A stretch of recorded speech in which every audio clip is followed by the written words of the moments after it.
It's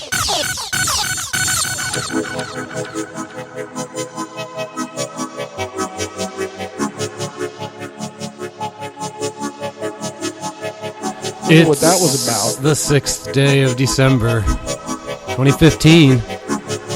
This is the Radical Agnostic. And I'm John. I'm your host, and this is episode 39. And we got a very special guest. Hobbled his way over here like a boss. The stowaway guest himself, Bryan Richter. Howdy. Great to have you, man. I very much appreciate the effort that it took to get over here. You're on crutches. You got a massive boot on. Yep. $600 boot. And you got a metal plate in your big toe. Is that right? And 4 screws. 4 screws? Yeah, it's a fusion of the I guess the first joint of the left great toe. So you're hobbled for a good... at least another 11 or 12 weeks. I got 3 more weeks of no weight bearing, and then start rehab. About 8 weeks of rehab after that. Yay! Well, at least you're on the mend, and theoretically, you should be able to get back into jiu-jitsu sometime next year. So. Yeah, looking forward to that ass kicking.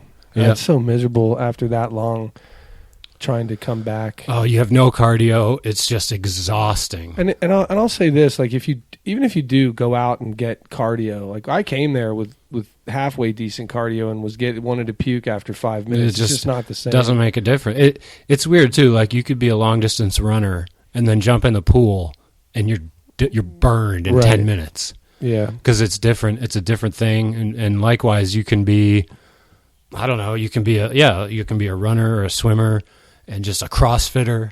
You know, they have good cardio, and then you come to jiu-jitsu for your first class. And you're toast. Toast. It's just that using all these small muscles, you make those stupid breathing mistakes, too. Yeah, you hold your breath. Especially when you've been out of it for a while. You start doing that dumb shit again. Yep. So here we are, everybody. This is a very special episode. Like I said, Eddie West couldn't make it. Mark Beef is MIA. He might pop in the middle. We'll see. Which sucks because most of the show was dedicated to me slagging him off about stuff he said on Facebook this week.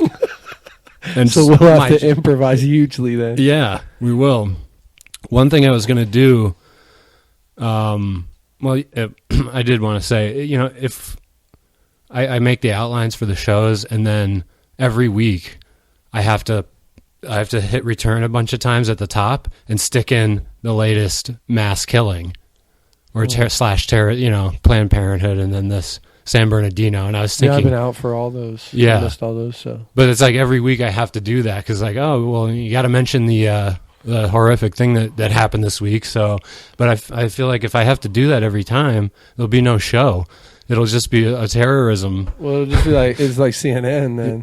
Yeah. So. We'll try to approach this one from a novel angle. That's what we do here. We'll do our best. And I was going to have Eddie and Mark watch that ISIS recruitment video, wow. English language that I saw, and I never watched. If I say I saw ISIS him talking video about it on CNN, like the guy was saying, he said it's the most sophisticated propaganda film he's ever seen. That's what I thought. I'm glad someone is saying that too. This was like a counterterrorism. Like, yeah, I don't remember his name, bro, because like it all runs together. But I'm like, that's the one, because when they showed it, it's the opening picture, and I remember the link you sent me. So when I saw it, I'm like, oh, I've seen that video, and I'm like, it is so well done. Yeah. It's so creepy. For the listeners, you can hit pause right now, go to Google and do get yourself on the watch list, do an ISIS recruitment video search. Type in new ISIS video claims the stage is set for Armageddon. So if you type in a few of those words, you should get it. And you can watch it. I never watch anything from ISIS. I don't watch beheadings. I haven't watched anything since the very beginning, like the first beheading. Yeah. I just... That's the only thing I've watched. I have several reasons not to, but it just doesn't appeal. But for some reason, I was reading an article and I wanted to watch this thing. So I did. I watched it a few times, and I've been showing other people. And so, listeners, go out and watch it, and then come back. So, yeah, like you said, it's super well produced. It's well put together. It's in English. An American is doing the voice work. Yeah. So, F that guy. Yeah, that's the nice thing. F that guy is nice. You're getting off easy if that's all you get. Yeah. And it's just like it hits a lot of like it actually tries to appeal to Western values in some ways, right? Like the race thing. They have all these pictures of like to me, I'm Asian, like they're trying specifically to recruit Americans with this. Well, yeah, they definitely were, but they have these in other languages too. Right. But I mean, this one I felt like it was really designed to recruit Americans. Oh, it was. And then, like I said, so they appeal to like Western liberal values in some parts where they show it doesn't matter if you're black, white, Asian, anyone can be a true believer in Islam. You just have to blah blah blah, and part of the caliphate. Yeah, and they show these guys in like decked out in like sophisticated military garb, looking like an organized army, looking very pious. The screenshot I have right now is them with their eyes downward and arms crossed in a sort of a worshipful, pious thing, and they're just like it's a commercial. They're truly practicing a religion of peace, bro. Oh yeah, these guys are peaceful fellas. They just want to carve out a niche for themselves in the world. Come on, yeah. Guys. If we just send them Christmas cards and hugs. In the video, it talks about, it's like mocking almost American troops for all the suicides that we have, military suicides. Yeah, it's beyond mocking. I mean, their numbers are wrong, too. It's worse. Like, their numbers are lower than what the actual numbers are. They said 18 a day. I think it's 22. See, I thought that, anyway, they were mocking them. They were mocking pictures of them crying. They show pictures of American soldiers crying. Grieving over the graves of their friends. And with, like, pharmaceutical, like, pills, like animated pills next to them and stuff, and like you guys are all doped up, you killing yourselves because you have no cause that you're fighting for, and here we are fighting. You may have the greatest military the world's ever known, but we've got truth and faith. And we've brotherhood. Got a cause. Cause. We have righteousness, and it hit me hard because the first thing I thought is this is going to appeal to a lot of young men. In this country, in Europe, and all over. This is really going to appeal. It's a commercial. There's fire and brimstone and action and toughness and all this stuff. It even appeals. It even makes a call to women. It says they show a group of female soldiers. Well, it's reaping its rewards already, isn't it? How so? Well, we got a female shooter the other day who's self radicalized, and I think it's not a big surprise. I mean, all these organizations have been calling for people to act out on their own anyway. You see guys doing it with the hatchets in New York City, or do you remember that incident? Where vaguely. He claimed he was doing that work as well. It's not a surprise that it's starting to happen. I don't. And by starting, you mean domestic terrorism that's associated with extremism. We've been seeing it on the Christian tip already. Right. I think we've had some, especially like the guy to shoot up Planned Parenthood. I mean, clearly you did it for Christian ideals. Clearly it was inspired by the phony Planned Parenthood video. Which, right. That's have you guys talked about that at all? Not recently, no. Yeah, I just like pushing that, like standing behind that fake video, and you guys have to own that shit. The presidential candidates, which is despicable to promote outright falsehoods anyway. You got to stand behind that. You wound this guy up. So you're talking about Carly Fiorina stating on television, saying that there was a writhing aborted fetus, and that they were discussing harvesting its parts, whereas the truth is the writhing baby is a stillborn. A stillborn. But doesn't that mean they're dead when they're born? So why is it writhing? Maybe they take a little while to die? Well, I don't know. I mean... But anyway... What I thought of at first is like you've seen things get shot and still twitch and move. I think anybody who's hunted has seen that deer's back leg kicking after it's down and done. I guess. Yeah.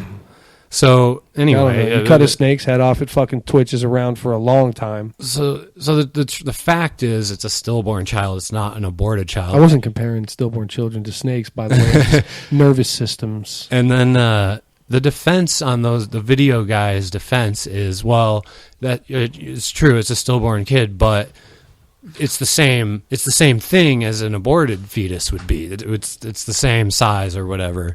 It's the same thing in a metaphorical way as an aborted, so that's what they're standing behind. Whereas only no. And Fiorina was defending her statement that it was an aborted. She just stuck with it. In this election, you're allowed to you're allowed all of a sudden just to say things that aren't true. Yeah, it doesn't, nobody cares. And if they come at you the media comes at you the next day and goes, so what about this untrue thing that you said? Like, no, it is true. But it isn't, though. Here's why. Well, no, it's still true. Well, yeah, and because eventually something so fucked up will happen in the world that everybody will forget that news and move on to the next, which they fucking horrible thing. Yeah, because it's the real news is way more horrible than the stuff you try to make up to be shockingly horrible. That's the sad part. Like your shockingly horrible fake Planned Parenthood video is not nearly as fucked up as everything else that's going on in the world, where people get shot up at concerts and Christmas parties. So is it really so shocking? Like they say now. I've been watching a lot, obviously, because my life happens on the couch right now. I've been watching the shit out of this coverage, and I've seen interviews that I know will like never air again.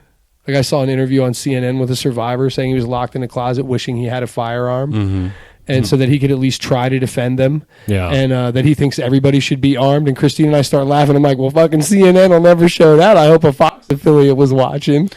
Yeah. Well, they did. So it was a live interview, you're saying? Because they did show it. I mean, that's where you saw it. CNN. Yeah, you'll never see it again. They're not going to repeat that. It doesn't mesh up with their agenda. But I forgot. There was another thing I was going to mention about that, but I just forget. So the people saying that they were there an hour before the whole thing started, and there was no altercation. There was no fight there. There was no. He never left angry. As a matter of fact, they had like a little party for him and his baby at that thing. And then he left upset. Yeah, he left upset because he knew he was coming back to blow the place up. Yeah, it's so I don't get it. I don't know what that is. Well, and I've seen this. Like some of my conservative friends are like, why is it so outlandish that two people who, for religious reasons, self-radicalize. Nobody's saying that they're with ISIS. They may have been inspired by it, but those fucking people were inspired by Michael Jordan. It doesn't mean they're a Chicago Bull. Yeah, I think it's pretty definitive that they were right. They're not lone actors. Yeah. Okay, but what is so crazy about one set of religious fanatic terrorists attacking people practicing another religion's party? A religious holiday. The pogroms did it to the Jews all the time. Right. It's demoralizing. It fucking strikes a blow at your heart, man. Like your sacred ceremonies and your sacred parties of your festive occasions, they come and they tear you up then, and that's one way you spread terror. That's why the Russians did it to the Jews like that. That's why everybody who wants to stir up that kind of shit does it that way. Yeah. And it's not so far-fetched. No, it's not. But here's a distinction I make. Like Columbine, you have young teen. These aren't. It's not an ideological event, right? Or act. It's a personal act. For those guys, it seemed like it. Yeah, they were picked on, ostracized. Picked on. These kids are 16. They don't have idea. Like they're not driven by. No, not unless somebody else was feeding them full of it. Like right. Hitler Youth Corps. That kind of shit. Right. And in that case, there's no evidence that's anything. They didn't. When the things they wrote were never like. And we're doing it for Christian, No, they just hated everybody. I hate you and I want you to die. So there's that. And then there's like organized terror acts like Paris and 9/11. By organized groups, funded, financed, trained. Right. And at least loosely, but that loose but solid organization. Yeah. And in this one in San Bernardino, I see it more like the Boston bombing where they're people who were raised, and in this case, born in America, and so they're hybrid cases where there's a personal, it's the American sort of white male style of terrorism, half of it, that personal touch, and then the other half is the Islam. They kind of grab that on, and that's also part of their lives. So at least this one. Yeah, this one. At least this one. And the Boston, because they were radicalized in Eastern Europe. Yeah, but weren't they refugees, actually? I think originally, yeah. And then they grew up since children, like in the high school system, in college. You know, that one did boxing. They were Americans. I mean, those two brothers. Yeah. And so, you know what I mean? There's like half of it is like, it's an American style terrorism, and half of it is that the fundamentalist religious style. Yeah. So I see it as a hybrid. Well, and that wouldn't that they, fit? They shot up their own workplace. Like America, we're gonna get domestic terrorism now, and we're gonna make it our own. It's gonna develop in this environment, and I think the reason everybody's having so much trouble, or one of the reasons, because there's never any one reason for anything, but one of the reasons that everybody's having more trouble wrapping their head around this one, because this is a homegrown, self-radicalized, autonomous husband and wife terror cell, or like brothers terror cell.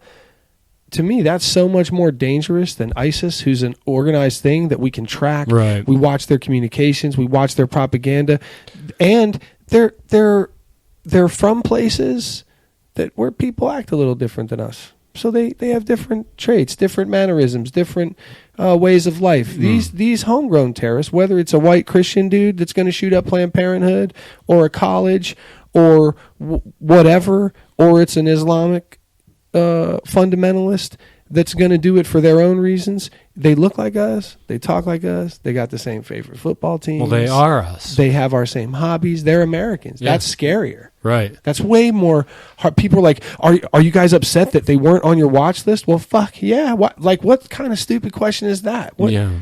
Some of the questions those dudes, I don't watch much news, bro. So this is the first time I did it, really. Some of the questions that they're forced to answer, I'm like, they just asked that question. Were you recording? Yeah. Yeah. And just the sheer stupidity of it. What was I going to say?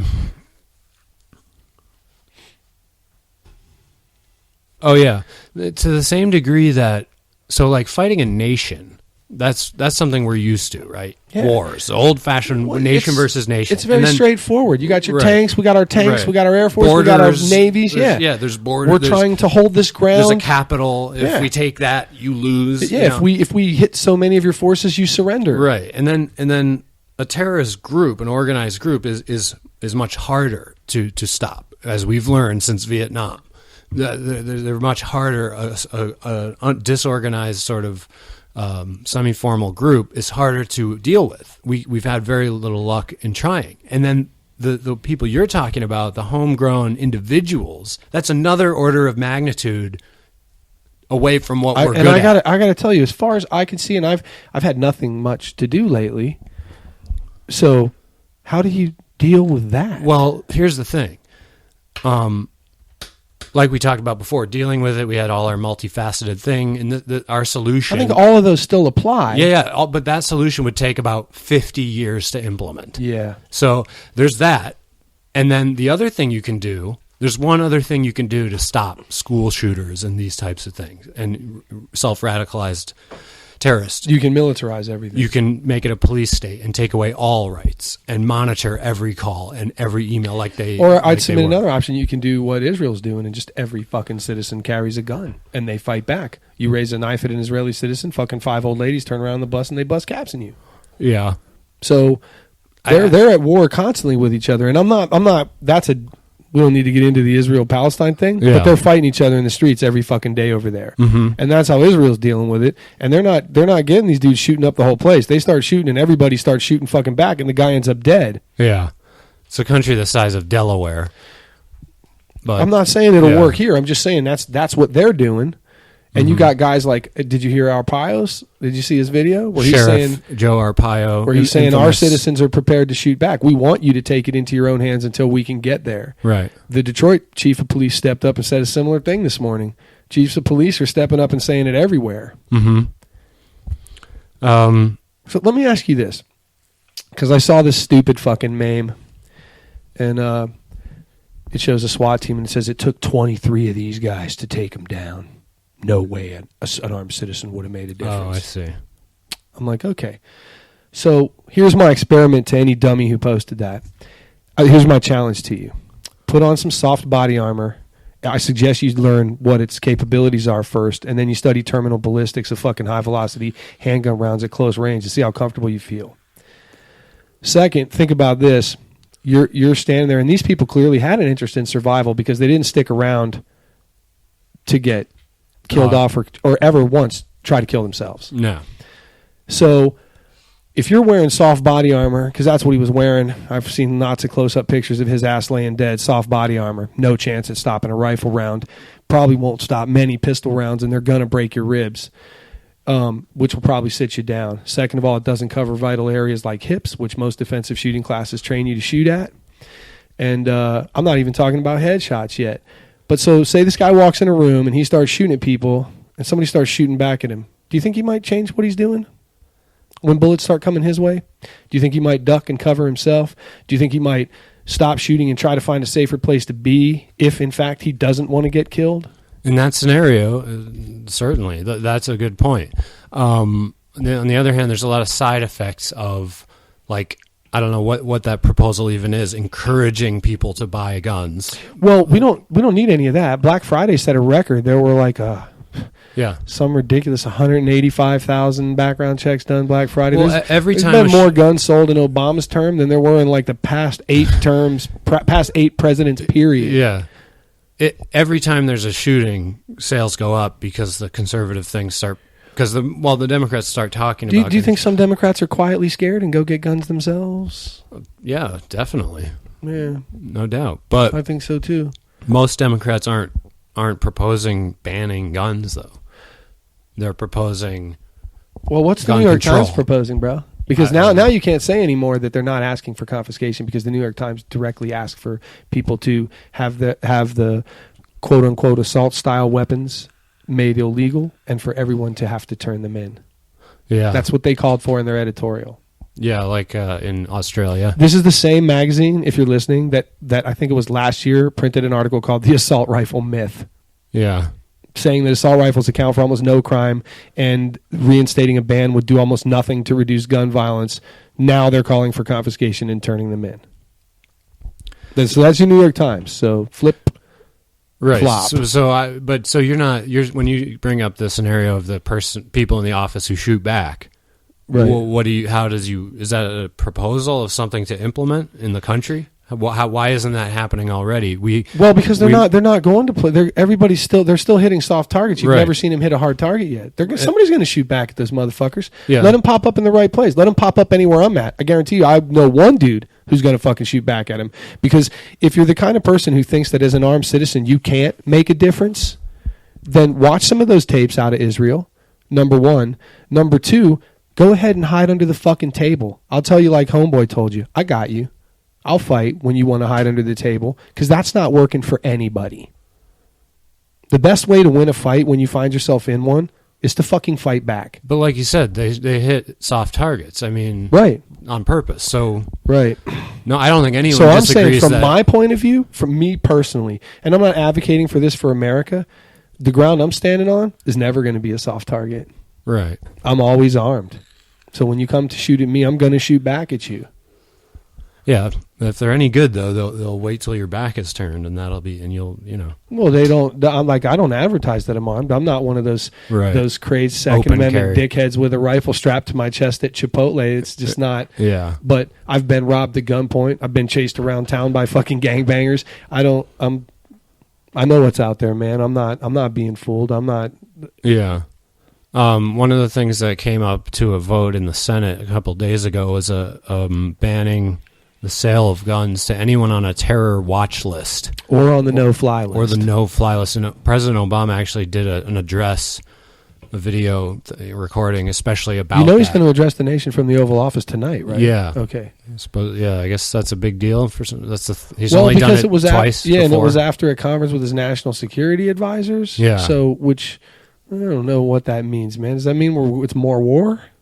It sounds like more war. Well, no, because it's about San Bernardino, so it'll be be half about gun control and half about new measures they're going to take to keep an eye on people. So more surveillance, ramp up the NDAA, cut loose the FBI, and that's loss of more civil liberties. He was saying death of freedom.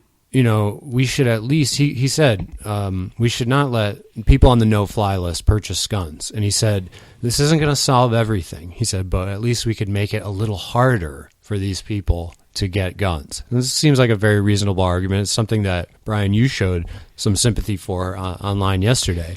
Well, the watch list. Now I know how goofy that is because, like I said, or the no-fly list. Because you get your ass drunk on a plane and act a fool once. You can get on a no-fly list, right? And that's like you should be able to have a strike against you without getting your constitutional rights taken away, right? Especially if it's victimless and you haven't committed a crime, right? I mean, you might have disorderly conduct or something fucking stupid, but you weren't malicious and you're not generally a violent person. Just a little much tequila on your transcontinental flight. Mm-hmm. So it's kind of arbitrary how you get on that. And I think you're the one who mentioned like there's a real huge lack of due process. Yeah. So your people on the watch list, those are probably people who have not committed a crime or been convicted of one, and they've just been flagged because of who they talk to or what they say. Oddly, because of stuff like liberals are really against, like the NDAA and the Patriot Act. That's probably how those people got on this list. Yeah, exactly. And the definition of terrorism is completely arbitrary. So you can get on that. You can get on that list, and then if you find out that you're on it, you can like petition the government to get off. And like I'm sure that goes well. And then you said there was some study done by Congress, which I know if Mark was here, he'd say, "Do we trust Congress?" But right, because he doesn't trust anything. Like 2,100 people on the actual terrorist watch list actually got approved for their background checks. That's right. Yeah, over the last 10 years, over 2,000 people on the terror watch list. 90% of those who applied for were able to get a weapon. Got one. Okay, now see, that's where I was talking about. Okay, now that's crazy. Well, okay, yeah. if you're on an actual terrorist watch list, I got to agree. But I'm super pro Second Amendment. Yeah. You should not be able to get a fucking rifle of any kind. And the weird thing is that I was more iffy about it because, like you said, the due process problem. And it really crystallizes the whole issue here, which is how many freedoms are we going to give up the next time, this time or the next time a bigger 9/11 type event happens, because it's gonna happen again. It will. You cannot protect a giant country all the time. I'm going to go all America on you right here. Right. You can't protect a giant country all the time, which leaves some of the responsibility on the individual to protect himself and the people around him. Yeah. So my idea, if these guys come to Arizona, is to give them a little more freedom. I'm going to send you guys some freedom. We'll give you freedom. The Texas way, yeah. Give them some freedom. Like this, when I went to the base and I'm out there with all the Air Force guys and the planes are coming in, I'm like, man, they're loud. And the guys are like, that's the sound of freedom. Oh, sweet Jesus. When you're out at the range, you always hear somebody say, oh, sound of freedom. Yeah. Yeah. We'll play that song for you guys when you come to Arizona. That's my plan. Return all incoming fire. It stops coming back at you quicker if you send some back the other way. I guess, but the suicidal ones, man, they don't care about getting shot. That's the whole thing. Martyrdom. Right. But it comes down to this. If how long do they keep going with their AK if they don't get stopped here? How many more people do they get behind me and you? Right. If me and you are at the concert, bro, and there's two guys with AKs walking towards us and we have the choice to jump on them and maybe take that suicide bombing, or let them go and keep killing people. Like 30 years from now, when you're looking back on that you ran away while all these people got killed and you can fight. Like, do you want to? I don't want to look in that mirror, man. Yeah, the suicide vest actually makes it a very tough call. I mean, it's always a tough call whether to attack a dude with a gun with your hands, but the suicide vest means you're going to get turned into paste, and he might be in a crowd right now that's of 30 people, so when that goes off, that might take out 30 people, whereas... Yeah, but if he's shooting, the crowd's moving the other way. Yeah. I mean, I saw the videos from inside that place. It was a fucking stampede, everybody going the other way. Those cowards don't like to see people coming towards them. Yeah. Especially when they have to reload. Prepared to fight, yeah. And all the witnesses talked about that. Sometimes. They're like, oh, we were hiding down there, and then I heard, it stopped. I was like, okay, he's reloading. Let's go now. And they tried, they would try to get out then. Unless you're really good, reloading takes a minute. Yeah. You can rush him at that point. Yeah. Do a double leg. Yeah. And then you're on top of the guy. And if you can, maybe you can keep his hands up. And in a room like a conference center, you get up moving forward, firing as you move. Good, nice solid base of operations. You can get close enough to incapacitate him. I guarantee it. Oh, if you're armed, you mean? Yeah. Yeah, You yeah. can I'm fight talking back. about hands, though. Hands, dude, you know what? Here's the thing. Like, Double leg him, get on the mount, and then try to keep his hands above his head so he doesn't have his little button. I almost always carry a knife, And too. then you just jam that in his head like a Walking Dead thing and just kill him so he can't set off his vest. I don't know how the vests work, but I'm assuming there's a button or a timer that you initiate, but I don't know. Well, see, and like you were saying about, if this isn't war. Like, people are like, we need to be put on war footing. So what? Like martial law? I heard a guy that's a counterterrorism expert on CNN calling for being put on war footing. What does that mean? Is that like the orange alert? Like, what do I do? Lock the top lock? Hide under my bed? Like, what does fucking orange alert mean to me as a citizen? Yeah. What does war footing mean? Like, we start snitching on our neighbors, like 38 Right. Germany. We start building ghettos and fencing them in for people who don't look like us. Or I can't tell you how we're so close. We've already done it to giving up fundamental freedoms that make us the country that they hate and that make us different and that make us successful. We're already giving it all up. And the next time an attack happens, the only response will be, we've got to do more to stop this. And so let's give up some of these freedoms. And now we can really lock the place down. We'll get a war-hawkish president like Hillary or Trump, and they 36%. He's not going anywhere. Yeah, he's gaining momentum, dude. He's getting stronger. Yeah. Your boy Marco Rubio is dropping off like a bomb. No, he's going like up. 6%, dude. No. Or is he at 16? No, yeah, 14. He's in third. I think I saw him at 16. Or is Carson at 16? I'm looking at the aggregated polls, so they don't change around as much because they're averaged of all the major polls. So you probably did. I'm sure you saw a poll where he was 16, but yeah, he's in third place. Rubio. He's gonna be the guy. I'm very surprised that Trump is still on top as far as he is, but I'm fucking stupefied. I just think when it comes time to go to the voting booth, I just don't think people will really turn out for him. I think he might be underestimating the crazy in America right now. Yeah. I think you might underestimate our crazy, dude. I know. I think it's looking that way. I think it might be bigger medicine than you think it is. Every political writer is shocked. They're all they're like, I don't know. They're like, this could happen. The Republican Party released a memo that was like it was a secret memo that said, if he wins, here's what we have to do. And they have a whole strategy laid out. They're like, just kind of brush aside the wackier things that he says and emphasize the populist man of the people thing that he's doing. It was a memo from the party, a secret memo, and someone leaked it. It said, if Trump wins, here's our game plan. Wish I could remember more of what it said, but it's so funny how these lizards are wheeling and dealing. Even the power elite are like, we might just have to take it. Well, they might. I mean, there's still voting in this country. When did we become such pussies? What do you mean? I mean, if the Republican voters elect this guy as their representative, he should be their representative. Yeah, he should. He should. And I hope he is, because he's a soft target. God. He can't win the general election. So then we're sure to get old Hillary. Right, and if you had Trump, then you would have a good scenario for Bernie to be the guy, a realistic one where he could win, in other words, because Hillary, what can she say to Trump? He's going to blast her for Wall Street ties because he doesn't have any. He's not funded by anyone. He takes campaign contributions. He's not doing any advertising. Yeah, he doesn't spend, he's spent $2 million of his money. That's what he spent. That in a weekend in Vegas, dude. In that quarter, the last time I checked a couple months ago, he had spent $2 million. Hillary had spent 38. Bernie had spent $15 million. Speaking of spending, do you know that the NRA actually spends less in lobby money? I read this today. I looked at two different sites. They spend less in lobby money than Planned Parenthood did last year. Oh. I thought you were going to say then the gun control lobby, because that wouldn't be true. The NRA spends a lot more than the gun control lobby. Oh, yeah, much more than the gun control lobby. Yeah. But you'd be amazed that they're way low on the scale of who spends what. Yeah, they're right. I did read that. It's really very minimal. Yeah, they don't spend that much. So, I mean, because they have... You guys that are pounding that NRA drum, they don't have as much influence as you think they do. They do on that issue. Not monetarily. They do. When it comes to that issue, that's their spending goes a long way. Because there's no competing spending of the same amount for gun control. And I'm sure that, like we've talked about before, there's some darker money from some bigger arms manufacturers making its way into those pockets too. But you're probably right. It's not just a money game.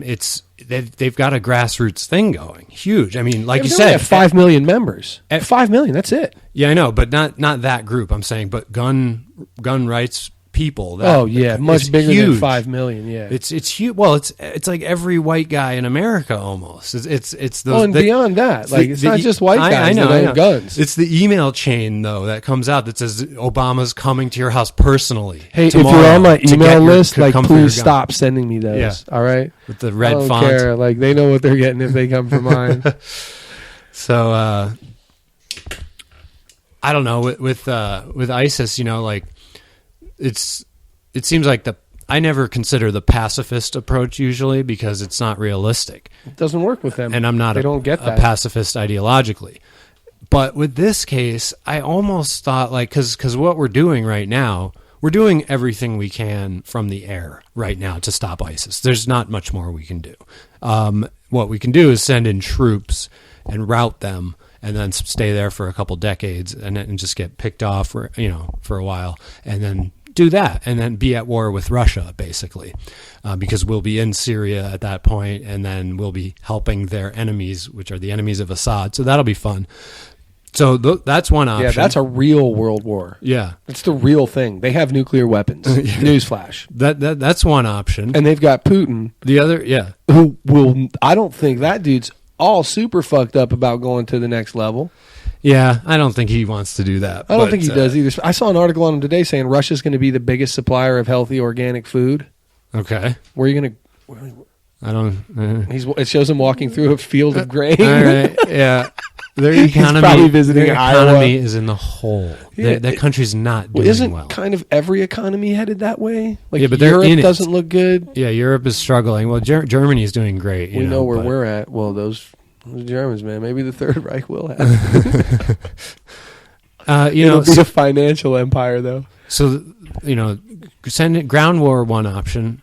Continue doing what we're doing and just hit them from the air and try to weaken them that way. Option 2, and then option 3 would be this crazy idea that I kind of just have a like for, even though it's probably not good, but the pacifist thing, just pull out entirely. And now the political reality is this could never happen because any president who did that would just be destroyed by the other party and they would say he's weak. It's all just weakness.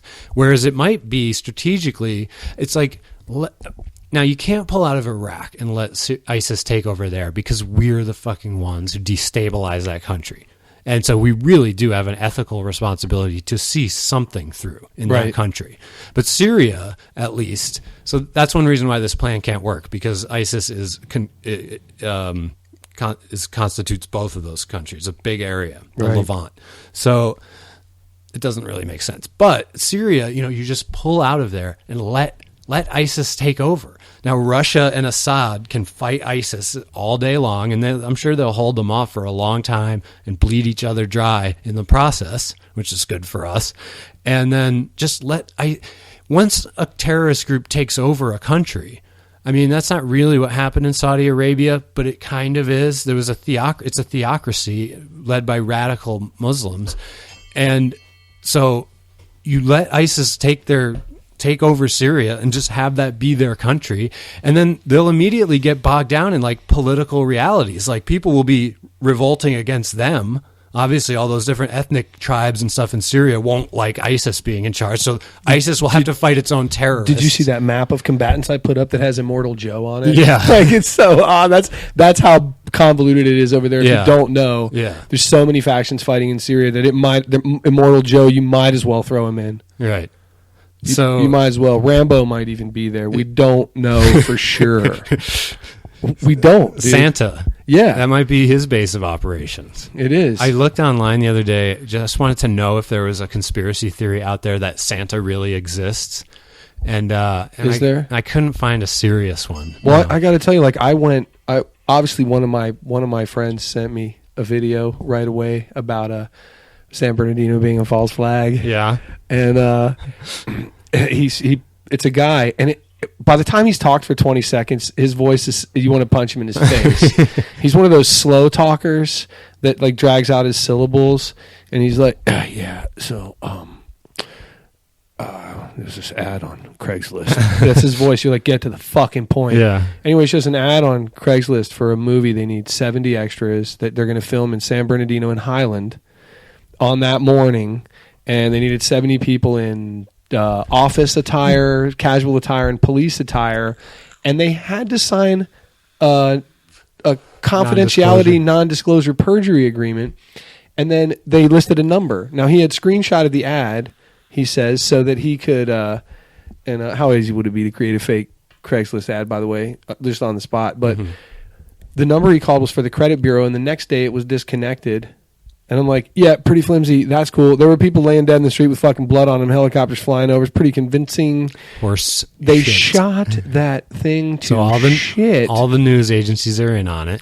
They fired live rounds in neighborhoods during a false flag. Yeah, you can hear them whizzing by on some people's cell phone videos. I can hear the bullets. And instead of making it a fake thing where it's easily contained, where they catch the shooters at the office. Yeah, no, it's a running gunfight. It's a 6-hour chase and running gunfight, which is what you'd want. And you actually saw all the things that I complained about not seeing, and things that people have conspiracy theories. You saw the casualties coming out. You saw people with blood all over them. You saw people running and screaming. You saw cops hitting the building. You saw all these things. But the fatal flaw of that aspect of the Sandy Hook theory is that there's a very good reason why you don't see any of that, why it was locked down to the press more so than other. There's a good reason why, and of course it is. You can't lock it down to them helicopters, that they're dead children. But yeah, so you can say seeing them come out.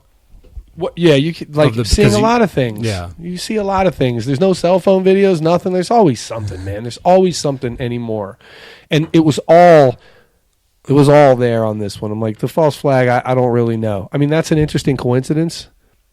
You call the number and it's disconnected next day if that ad really happened, but I'm not. You only needed 70? Because I saw a lot more than 70 people involved in that. It's fun, but I don't think it's probably true. But if you guys are looking for something entertaining and you can get past the voices of these guys, because I tried to look at a couple more and they all seem to have like this annoying voice, and the guy who's feeding you the conspiracy theory, who doesn't use the right words, or mispronounces them. Yeah, but how many hits has like the guy who instead of Holocaust says Hall of Cost? Oh, that dude. It's one of those dudes explaining. I'm like, yeah, stop. If you do think this is a conspiracy, you don't want that guy on your team. So the U.S. military recently opened every combat position is now available to women, female soldiers.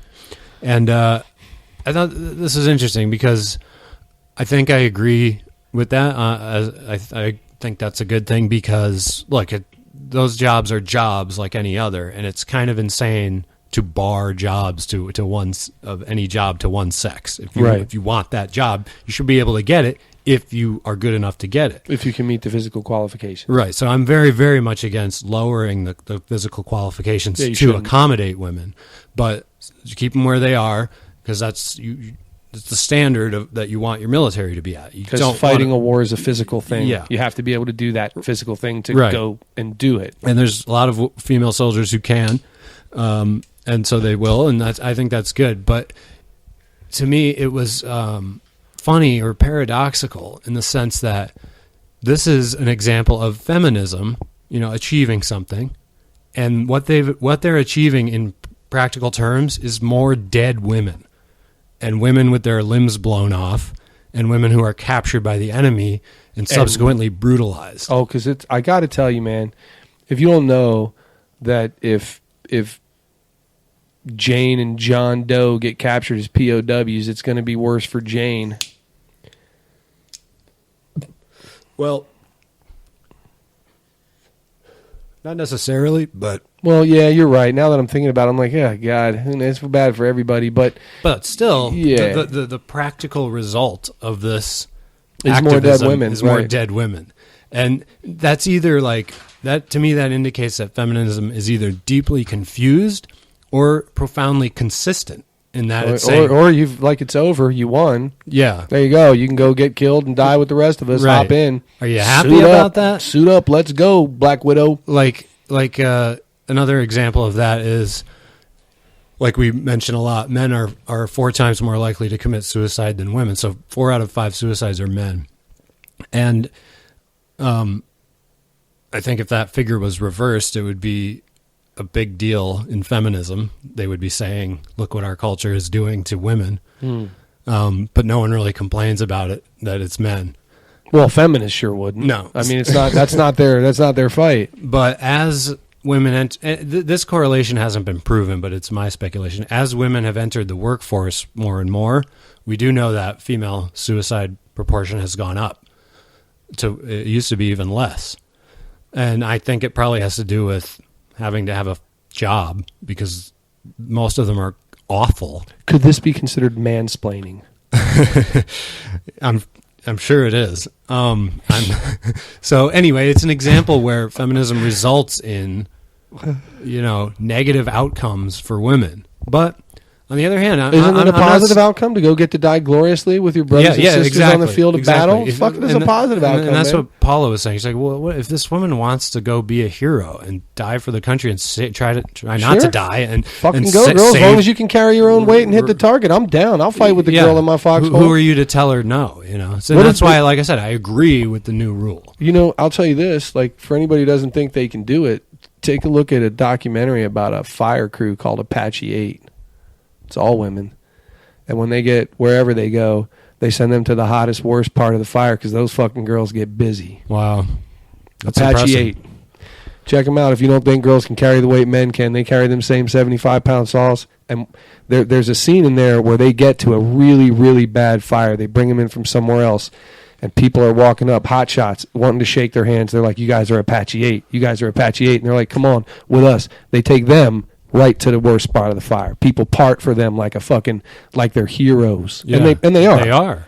And I think the firefighter is the purest example of the hero. So if you don't think women can stand the heat, if you don't think they can get in there and do that same job, just watch that documentary. You'll change your mind.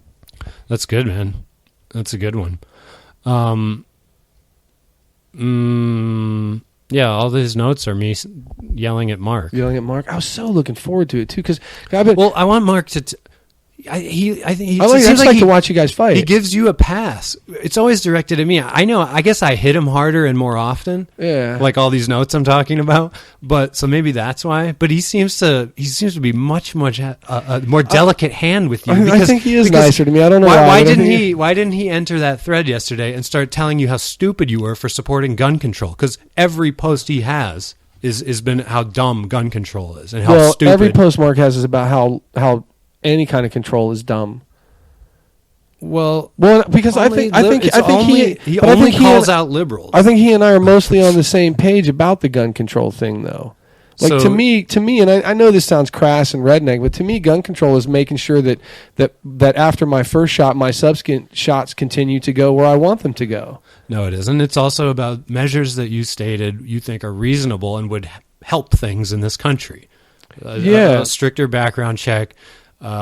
Close the gun show loophole, and I don't know what the third one was, but you also said maybe restricting sales of assault rifles. Well, they're not assault rifles. Let's between me and you be honest about what they are. I have a gas operated piston driven carbine. Chuck Smith mentioned, I've heard this a million times, assault rifle. It's no different than like the M1. It's a term somebody coined. It's a semi-automatic rifle. Right. They've been around for 100 years. Yeah. So, but he also said within arms manufacturing, there is a category called assault rifle, and it has very specific specifications. I asked somebody this yesterday. Show me on a manufacturer's webpage where they describe their rifle as an assault rifle. Because I can't find any. All right, we'll look. I looked on the whole LWRC page, nothing. Colts page, nothing. I've seen battle rifle, and I've seen things offered for the warfighter, the law enforcement, and the civilian shooter, but they separate them into 3 classes on LWRC's site. Assault rifle, this is my assault fist. I got an assault knife in my pocket, and I will stick my assault boot up your ass. But they are more advanced machines. Sure, for the purpose. They're better. They are. The modern musket. Yeah. That's what it is. Right. In 1776, that's what everybody would have had in their house. A musket or a flintlock pistol. Right. But now, if you transfer the technology back then, it would be an M4. that would be what you would have. Right, but technology isn't always comparable. So no, luckily it's a fluid document. It kept up with the times. Well, some would say it progressed faster than that because the assault rifle has so much. It's a different thing than owning a musket. Guns and fucking laser weapons and drone strikes. The M4 is not a weapon of mass destruction. No, it's not. And it's the most popular civilian shooting rifle in the country. There's millions and millions of these things out there. So the AR doesn't stand for assault rifle. No. Oh, what does it stand for? All right. I don't know what it stands for. Armalite rifle. Is that it? Armalite rifle number 16. I think it has to do with the original manufacturer, which was Armalite, and then Colt started making them. But, it doesn't stand for assault rifle. Just like AK doesn't stand for automatic killing machine. It's that... I'm not. Yeah. I don't know what it marks. So my concessions that I would be willing to make as a Pro 2A guy, which is going to make all my other Pro Second Amendment friends like they'll feel awful about this. Yeah, they're going to pass out. I'm cool with closing the gun show loophole. I'm cool with that. It makes a mockery of background checks. Yeah, it does because you don't have to do it. You can just do because it's looking like that's how they got those two rifles. Gun shows? Well, from a private seller. Yeah. I mean, not that they wouldn't have passed a background check. Maybe she wouldn't have. Yeah. I don't know, but he probably would have. I don't know. Yeah, she wasn't a citizen. I don't know if non-citizens... she was a citizen because she got married. They allowed her to get married. She was vetted. Well, you don't automatically get citizenship. No, though. You were allowed to be there indefinitely. Well, she got a visa first. Yeah, a fiancé visa, and then they had a formal wedding. I'm pretty sure that she had citizenship. Okay. But now I'm reading on our boy Shem's page that the Pakistani address that she gave doesn't exist, and in any case, my concessions. We'll close the gun show loophole. Right. The background checks should be interstate, international. You go international. Fuck it. Doesn't Interpol have a record of violent criminals? Yeah. So tap into their database too. How hard is it to make that connection, right?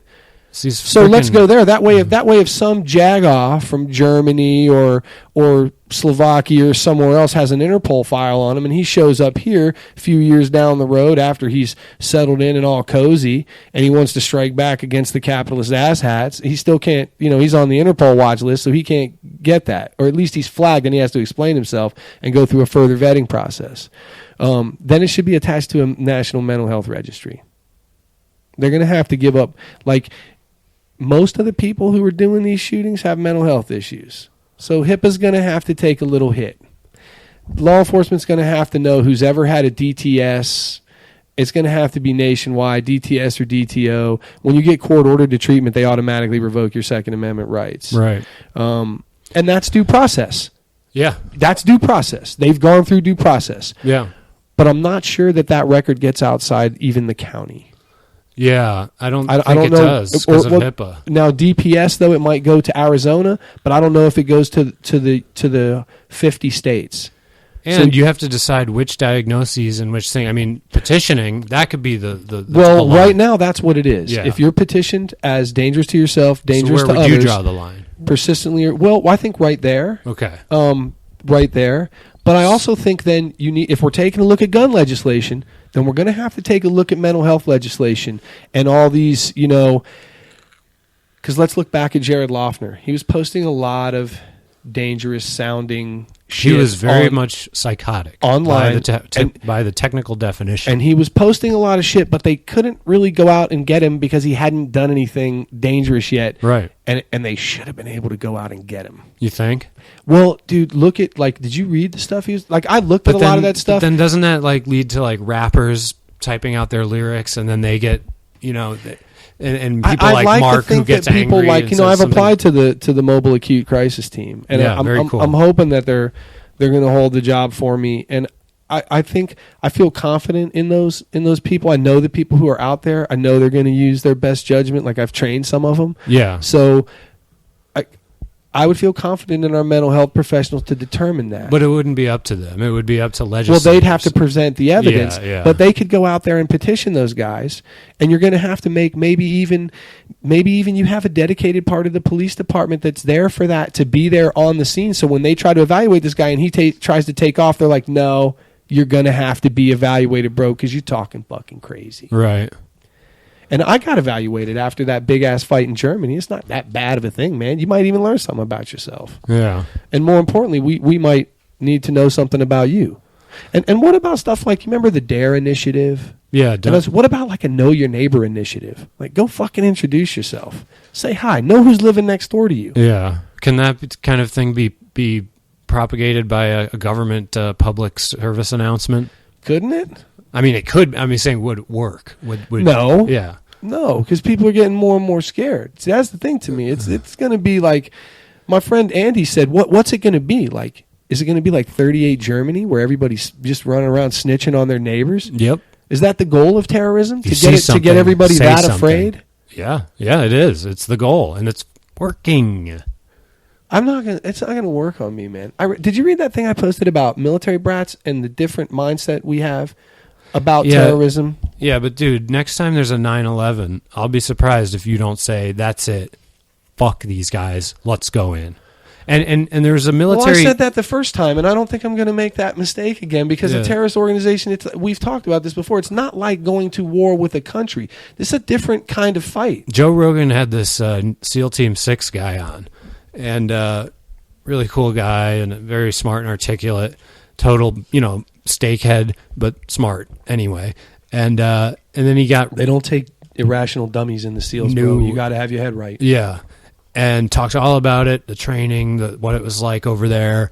And he was an officer, so he was calling shots. And his, by the end, he got really conservative and stuff. But it was intelligent talk. And what really struck me was, one, his emotional rendering of the tales of like Battle of Ramadi, and how they had to hold one house at a time, and then they turned that house into a fortress, and then they would like move another house down the block and you remember who was covering them while they were doing a lot of that moving, right? Who? The Devil of Ramadi, bro. Chris Kyle. Yeah. That's where he made his fame. Right. I'm sure he did a great job, and they needed him.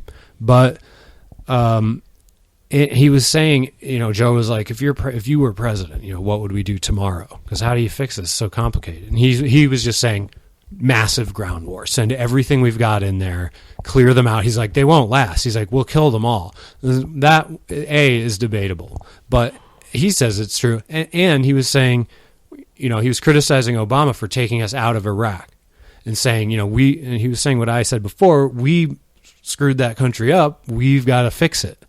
And then Joe was like, yeah, but that nation building, does that work? And this guy gave two great examples, Japan and Germany, where we stayed for decades, and we built the countries. Matter of fact, in Germany, we're still there. Yeah, we're still in Japan too. Yeah, we're still on that one, Okinawa, I think. Okinawa, huge base there. Yeah, huge base. Tens of thousands of military, U.S. military. Yeah. So, and neither of those countries has an army to speak of, but they're both extremely. What was I going to say? Successful nations. Successful. I mean, economic powerhouses. They're both right about that. We blew it up, and then we stayed and rebuilt it, and then we stayed and made sure it stayed rebuilt. We turned it into stable democracies, and they are very much that to this day, those two countries. Well, damn, we should be proud of Germany, because they're the only thing holding Europe together, right, financially. Yep. Them and Britain, but Britain's not really in part of the EU. They're in the Eurozone, I think. Turned out that'd be a pretty smart move. Yeah. Yeah. So that was interesting, man. I know, John, that you're not. That John Berger's not like kill them all ground war. Yeah, I'm not. And what does that mean, kill them all? Like, are we what? Is this like are we just going to like... Same thing we did in Iraq and Afghanistan. But we didn't kill them all. No. So what are you talking about? Well, that's why he's criticizing Obama. Are we talking the MWC, men, women, children, just like wiping them all out? No, he's not saying that. He was saying just kill all the combatants. Because if you come to my country, if they like, let's flip this around, okay? Say we're the poor Muslim world, but it's Christian, and the powerful first world Muslim countries with their advanced army, they come here and they wipe out all our daddies in a war, and they think they won. Right. I'm probably growing up with a grudge, fellas. That's the thing, man. Radicalization, and that's what this guy wasn't addressing. I'm probably growing up with a grudge. I'm just saying. 90% of the people killed in drone strikes, and I thought this was liberal bullshit until I looked it up.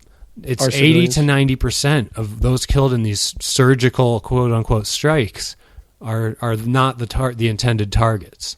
So some of them are probably bad people, but anyway, a massive proportion of who we're killing right now in the surgical strikes are civilians, and then you get exponential radicalization when you kill someone's family member. This Muslim family over there who hates ISIS, but they're on the fence about America because how are you going to love America? Some people over there do, but not many. And so now your dad or your little child gets blown to bits by a U.S. warplane that you never saw. An explosion just happened and their head blew off.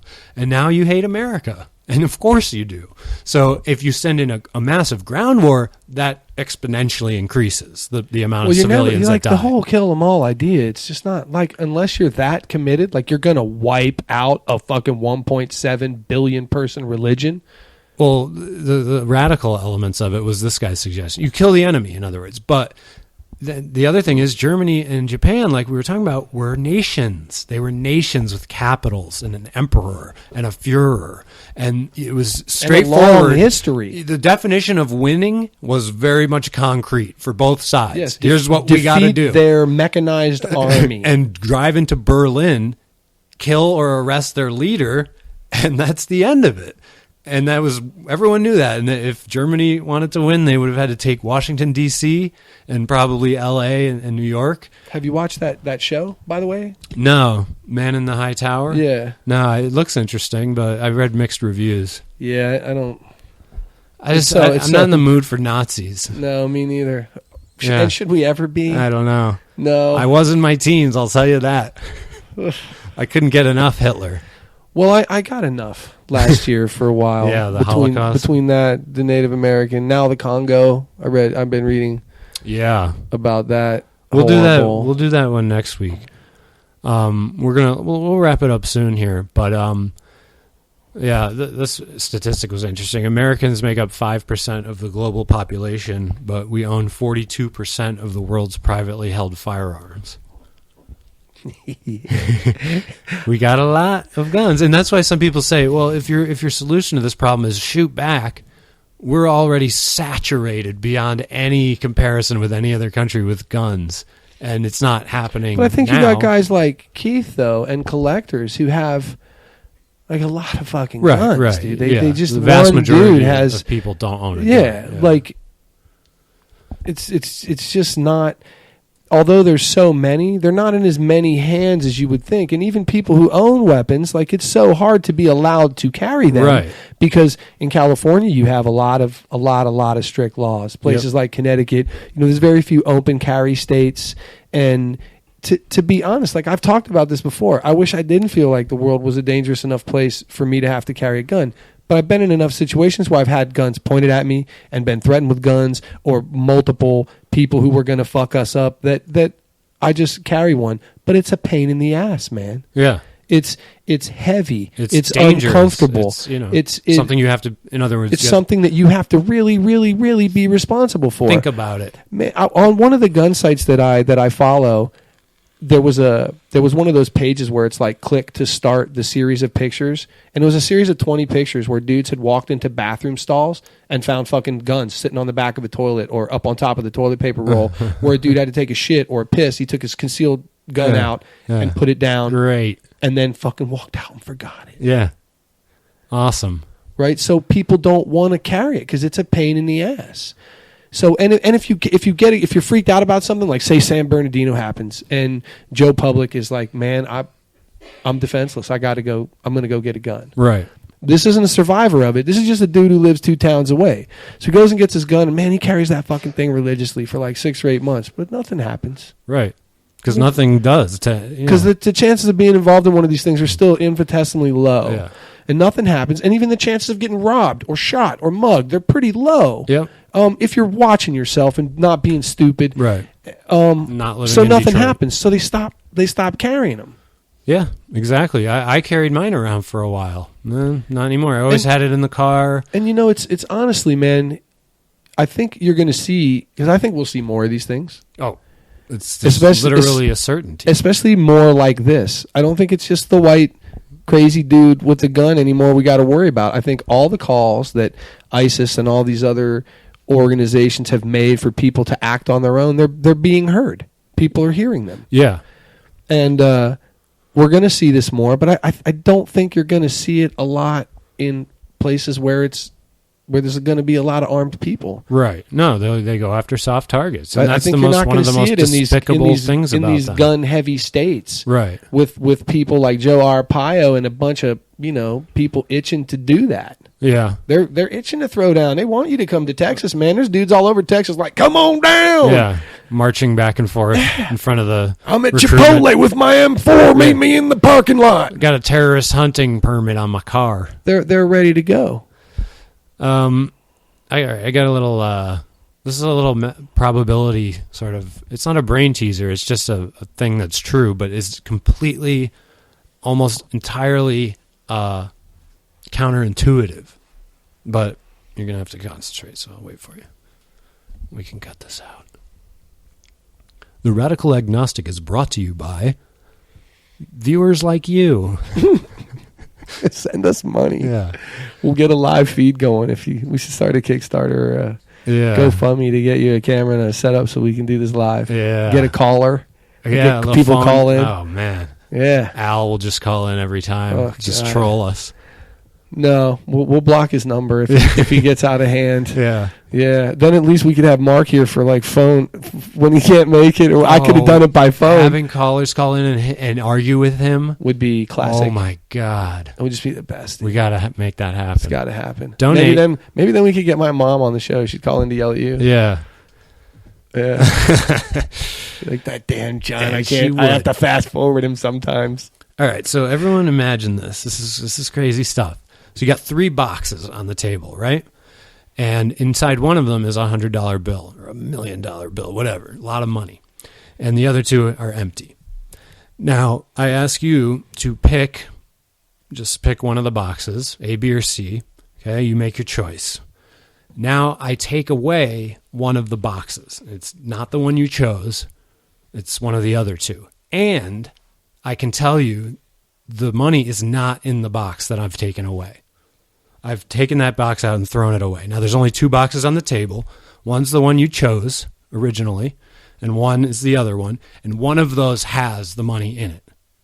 My $1 million bill Right. is in one of those boxes. Now, according to the laws of probability, you want the best chances of winning, right? So do you, A, stick with your original choice? B, I give you an option to switch now. I give you one chance. If you want to, you can switch. Of course you do. So A, stick with your original choice. B, switch to the other box. Or C, it doesn't matter. Doing either one gives you no advantage. Probabilistically. Well, I'd like to say that doing either one gives you no advantage, but I'd probably stick with my initial choice just because that's what's in my head kind of usually, like that first instinctual decision, especially in like things of chance. Like, I'm not a very good gambler, though. Exactly. So I've already started second-guessing myself and being like, yeah, but you're not a good gambler. Like, you probably fucked up the first choice. Like, maybe you should pick the other one. Yeah. So the first interesting thing is that psychologically, when you do this experiment or other similar ones with people, like 95% of people stick with their original choice, like you said. Well, because that's like you get taught through school, like stick with your guns. First answer. Yeah. Stick with your first Even answer. though it's a guess, there's no intuition here, right? Unless you're psychic, so it's a guess. So everyone sticks. It's weird. Like you can manipulate people by using this rule. You can have them choose the wrong thing and then give them an option to switch, and they never do. Right. No one ever switches. So, and but your first answer was C. It doesn't matter which one I do because why? Because there's 2 boxes. Yeah, right? and it was one random. of them has like it was arbitrary. Like it's in one of these. Guess which one. Well, right. Fuck. Unless I'm Superman. So it's a 50-50 shot. Yeah. And that makes sense. The answer is B. Change. Switch. You will have a higher percentage, quite a bit higher. There's a higher chance that it's in that other box than that it's in the one you originally picked. And that is a mind blower. There were PhD mathematicians. Yeah, I can't wrap my head around it now. I think I can explain. Confused. I was going to blame it on the Vicodin, but I don't. I just think I'm not there. Right. Intellectually. I wasn't. I couldn't. I was like, no. And they had like PhD mathematicians like, no. It doesn't matter if you stick or switch. It's a 50-50 chance, and it's in one of them. So it's funny because I gave you 2 of the 3 answers, and I was fucking both wrong. Yeah. And so it really doesn't matter for me, right? So the way to figure it out is that say there's 100 boxes, right, and one of them has the money in it, and you get to pick one, and then I take away the 98 of the boxes, and none of them have the money in it. So now all that's left on the table is the one you picked. Now it makes total sense. Right. Yeah. Because when you first chose, you had a 1 in 100 chance of getting the right box. But now that other box has a 50-50. Yeah, but I also had a 99% chance of picking an empty one. Right. So the one you picked, in other words, is almost definitely not the box that it's in. Right. But now that there's 2 left, that other one that had to stay, the one with the money had to stay behind. Yeah, when you bring the numbers up, it makes way more sense. Yeah. But at 3, yeah. But it's still like you have like a 60, I think it's a 60-something% chance that it's in the other box when you do the 3-box experiment. Yeah. Isn't that crazy? That's so weird, man. I want to hit Eddie with that because he's a smart guy, and I want to see him get confused by it too. Because I sure could not figure that out. I was like, no, there's 2 boxes on the table, and one of them has it in it. 50-50. It doesn't matter which one you picked originally. It's one of those 2, so it's 50-50. So I guess what they're saying is that there was only a 33% chance initially that it was in that box. But now that you've taken one of the empty boxes away, you've decreased the odds that you picked the right one initially. Right. And I don't know why that makes sense when I think of it that way, but it did. It's still confusing. Yeah. But yeah, now because I'm thinking about it again. Because I'm trying to figure out what % chance there is that it's in the switch, the other box, the one that you didn't choose. Is it 66% or is it just 50? And 50 is better than 33, which is what you originally had. I don't know what. See, that's now when I think about it like that, when you put the numbers in there, dude, I get confused again. Yeah. That's what math does to me. All right, guys, that's the Radical Agnostic, episode 39. Super happy to have Bryan back, and we'll be back again next Sunday. I have part 2 of episode 38. I never released it, so if anyone wants to, how about this? I'll put it up if one person contacts me and tells me they want to hear it. Okay, that's my bet. Oh, and I also had a question for Paula. You don't have to get on the mic, but you can if you want. So, you know the burqa and the hijab and the niqab, the different dressings that Muslim women wear that cover up so much of the skin. I always thought, like, good for them, wear what they want to wear, I don't care. But I always felt like if I was a woman, like an American woman like you, and I was hanging out with women who were wearing that, I would be a little uncomfortable because they're kind of saying you're immodest. Like, they're kind of telling you that you're immodest by just walking around in your T-shirt and your spandex pants. Like, do you feel that? Do you think you might feel that, or have you felt that when you see a woman in a burqa, like they're implicitly calling you a slut, basically, for not wearing what they're wearing? I never took it that far. Well, you gotta, if you're gonna answer anything, yeah. Oh shit! It's happening. Paula on the mic. It only took 39 next episodes. time, like, Beef doesn't show up, we should put Paula and Billy on the mic. Yeah. I was hoping she would come up so she could be on. She might come up to rescue me. Okay, so I have had a lesser degree of the thought you just mentioned. I never thought that they were thinking I was a slut. Yeah, I was just exaggerating. No, I know. But I have had that thought, like, oh no, what must they be thinking of me? My hair's showing and my face is showing in some extreme cases. Or like, what if you were like in San Diego on the beach, bikini, sunbathing, and they come walking by in the traditional... Yeah, I mean... There's got to be some implicit judgment there, right? Because they're not just doing it because...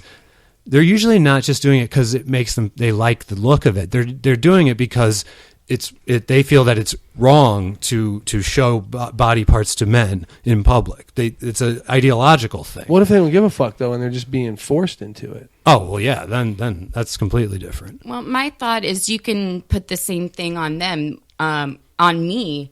Am I maybe they feel judged by me because I'm thinking they're a huge prude and obviously a religious fanatic and, unfeminist for following these rules. So that makes sense. They probably, I'm sure, both sides. They are human too, aren't they? Yeah, they sure are. Oh, that's a good way to put it.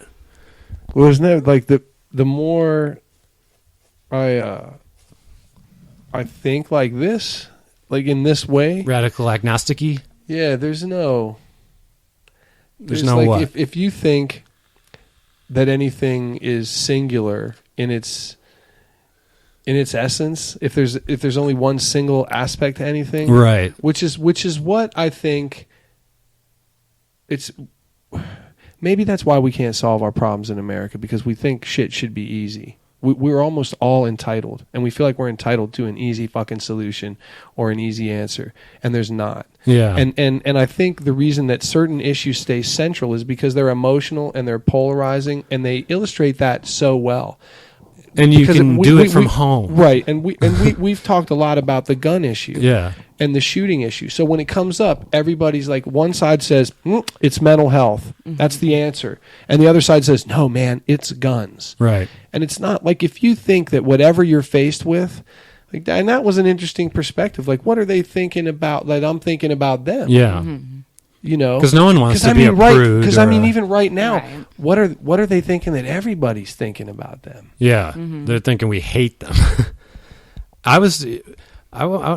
Someone did online supposedly dressed. It was a woman. She dressed up in some of that garb and walked around, just a white girl, and said she got all kinds of abuse just in a 1 hour span. Sure. Like, people were flicking her off on the road, yelling at her and stuff. Do you remember Gwyneth Paltrow when she wore the fat suit?